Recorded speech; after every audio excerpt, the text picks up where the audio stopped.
ఇక మీనా ఇంట్లో పనంతా చేసి అలసిపోయి కుర్చీలో కూర్చొని ఉంటుంది.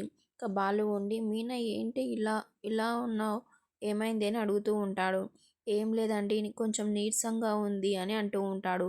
"ఇంట్లో టాబ్లెట్స్ ఉంటే వేసుకో" అంటే, "లేవండి" అని చెప్తుంది. "సరే నువ్వు పైకి వెళ్ళి పడుకో, నేను బయటికెళ్ళి తీసుకొని వస్తా" అని అంటూ ఉంటాడు. ఇక మీన పైకైతే వెళ్ళి పడుకొని ఉంటుంది. ఇక అప్పుడే మనోజ్ ఇంకా ఫర్నిచర్ షాప్ నుంచి ఇంట్లోకైతే వస్తాడు. ఇక మీన పడుకోవడం చూసి ఇంగా మీన నా రూమ్‌లో పడుకుందని కిందికెళ్ళి ఇంక వాళ్ళ అమ్మతో అయితే అంటూ ఉంటాడు. ఇక ప్రభావతి ఉండి, "చూద్దాం పదండి సంగతని" ఇంక పైకైతే ఇంగ తీసుకొని వెళ్తూ ఉంటుంది. ఇక మీన అయితే పైన పడుకొని ఉంటుంది. ఇక ప్రభావతి వచ్చి, "ఏయ్! లేవే లేవు, లేవు" అని గట్టిగా అరుస్తూ ఉంటుంది. ఇక మీన అయితే లేస్తుంది.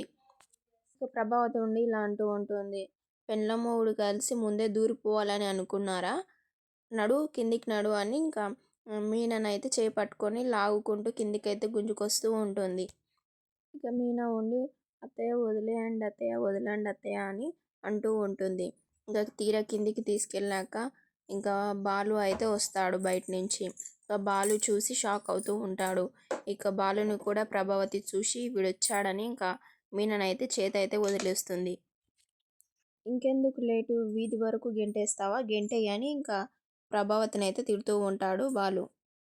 ఇక బాలు వాళ్ళ నాన్న, "ఏం జరిగిందిరా చెప్పు" అని అడుగుతూ ఉంటాడు బాలుని. మీనని ప్రభావతి పైనుంచి కిందికెలా లాక్కొచ్చిందో అలాగే బాలు కూడా మనోజ్‌ని చేతి పట్టి లాగి చూపిస్తూ ఉంటాడు వాళ్ళ నాన్నకు. ఇలా మీనని లాగేసింది రూమ్‌లో నుంచి అని ఇంకా వాళ్ళ నాన్నకైతే చెప్తాడు.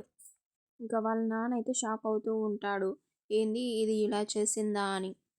ఇక మీనా అయితే బాధపడుతూ ఉంటుంది. ఇక చూద్దాం నెక్స్ట్ ఎపిసోడ్‌లో ఏమవుతుందో. ప్లీజ్ అంతవరకు subscribe my channel for more videos and do support me.